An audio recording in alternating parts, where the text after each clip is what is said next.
Kasaragod Kumbla ആരിക്കാടിയിലെ toll പിരിവിൽ ഭാവി പ്രതിഷേധ പരിപാടികൾക്ക് രൂപം നൽകാനായി ഇന്ന് നിർണായക യോഗം.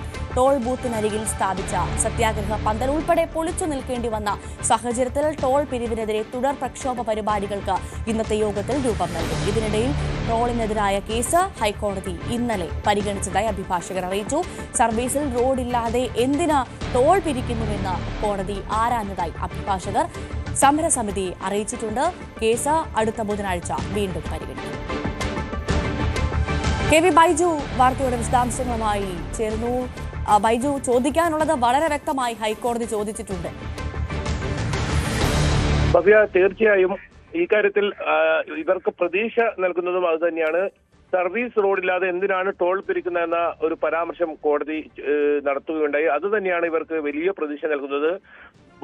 അടുത്ത ബുധനാഴ്ചയാണ് ഈ കേസിൽ ഇനി പരിഗണിക്കുക. ആ സമയത്ത് കോടതിയുടെ ഭാഗത്തു നിന്നും അനുകൂലമായൊരു ഉത്തരവുണ്ടാകുമെന്ന് തന്നെയാണ് ഇവർ പ്രതീക്ഷിക്കുന്നത്. ഇതിനിടയിൽ ഈ സമരം ഇനി എങ്ങനെ മുന്നോട്ട് കൊണ്ടുപോകണമെന്നത് സംബന്ധിച്ച് ഒരു കൂടിയാലോചനയ്ക്കായി ഇന്ന് ഉച്ചയ്ക്ക് 12 മണിക്ക് AKM അഷ്റഫ് MLA യുടെ നേതൃത്വത്തിൽ യോഗം ചേരുന്നുണ്ട്. യോഗത്തിന് ശേഷം മാധ്യമപ്രവർത്തകരെ കാണുമെന്നാണ് MLA അറിയിച്ചിട്ടുള്ളത്. ഇന്നലെ ഈ സത്യാഗ്രഹ പന്തൽ പോലീസ് പൊളിച്ച് മാറ്റിയിരുന്നു.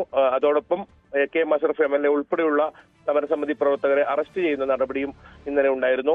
എന്തായാലും കഴിഞ്ഞ ദിവസം വലിയ അക്രമം ഈ സമരത്തിന് ഐക്യദാർഢ്യം പ്രഖ്യാപിച്ച് എത്തിയവർ അക്രമം നടത്തിയ സാഹചര്യത്തിലാണ് ഈ സത്യാഗ്രഹ സമരം അവസാനിപ്പിക്കാൻ നോട്ടീസ് നൽകുകയും അങ്ങനെ ഈ സമരപന്തൽ പൊളിച്ചു നീക്കാൻ ആവശ്യപ്പെടുകയും ചെയ്തത്.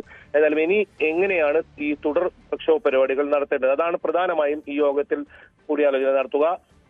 കാസർഗോഡ് MLA NA നെല്ലിക്കുന്നും യോഗത്തിൽ പങ്കെടുക്കുന്നുണ്ട്. ഒപ്പം സമരസമിതി പ്രവർത്തകരും ഈ യോഗത്തിൽ ഉണ്ടാകും. ഏതായാലും ഈ ടോൾ പിരിവിനെതിരെ പ്രതിഷേധം ശക്തമാക്കാൻ തന്നെയാണ് സമരസമിതിയുടെ തീരുമാനം. ആ രീതിയിലുള്ള ഒരു കൂടിയാലോചനയാണ് ഇന്ന് നടക്കുന്നത്. കോടതി അടുത്ത ബുധനാഴ്ചയാണ് പരിഗണിക്കുക ഈ കേസ് സംബന്ധിച്ച്. എന്തായാലും വലിയ പ്രതിഷേധമാണ് ഇത് സംബന്ധിച്ച് വരുന്നത്. ഇപ്പോൾ BJPയുടെ ഒരു പ്രതികരണം കൂടി ഇതിൽ വന്നിട്ടുണ്ട്. ഈ ടോൾ പിരിവ് അവസാനിപ്പിക്കുന്നതിനായി ദേശീയ തലത്തിൽ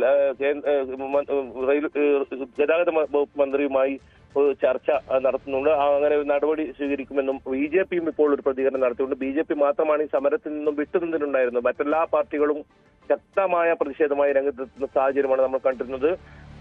അതുകൊണ്ട് തന്നെ ഈ ടോൾ പിരിവ് ഏത് രീതിയിലും അവസാനിപ്പിക്കുക, അതാണ് സമരസമിതിയുടെ പ്രധാന ലക്ഷ്യം. ഇവർ പ്രധാനമായും പറയുന്നത് സർവീസ് റോഡ് ഇത് കൂടാതെ 22 കിലോമീറ്റർ തൊട്ട് അടുത്തായി മറ്റൊരു ടോൾ ബൂത്ത് തലപ്പാടിയിലുണ്ട്. ഇത് നിയമത്തിൽ ലംഘിച്ചുകൊണ്ടുള്ള ഒരു ടോൾ പിരിവാണ്. താൽക്കാലിക ടോൾ പിരിവ് എന്നാണ് ദേശീയപാത അതോറിറ്റി അറിയിച്ചത്. കഴിഞ്ഞ തവണ കോടതിയിലും ഈ ദേശീയപാത അതോറിറ്റിയുടെ അഭിഭാഷകൻ പറഞ്ഞത് ടോൾ പിരിക്കില്ല എന്നാണ്. ചാലിങ്കൽ എന്ന് പറയുന്ന സ്ഥലത്ത്, അതായത് ഉദുമ മണ്ഡലത്തിൽപ്പെടുന്ന ചാലിങ്കലാണ് കാസർഗോഡ് ജില്ലയിലെ ഈ ദേശീയപാതയുടെ ടോൾ വരുന്നത്. പക്ഷേ രണ്ടാം ബ്രിഡ്ജ് അവിടെ നിർമ്മാണ പ്രവൃത്തികൾ പൂർത്തിയാകാത്തതുകൊണ്ടാണ് താൽക്കാലിക ടോൾ ബൂത്ത് ഇപ്പോൾ ഈ ആരിക്കാടിയിൽ സ്ഥാപിച്ചിട്ടുള്ളത്. എന്തായാലും തുടർ പ്രക്ഷോഭ പരിപാടികൾ ഇനി എങ്ങനെ എന്നത് സംബന്ധിച്ച് ഇന്ന് നിർണായക യോഗമാണ് ഇന്ന് നടക്കുന്നത്. ആ യോഗത്തിൽ ഇത് സംബന്ധിച്ച തീരുമാനമുണ്ടാകും. ഭവ്യ,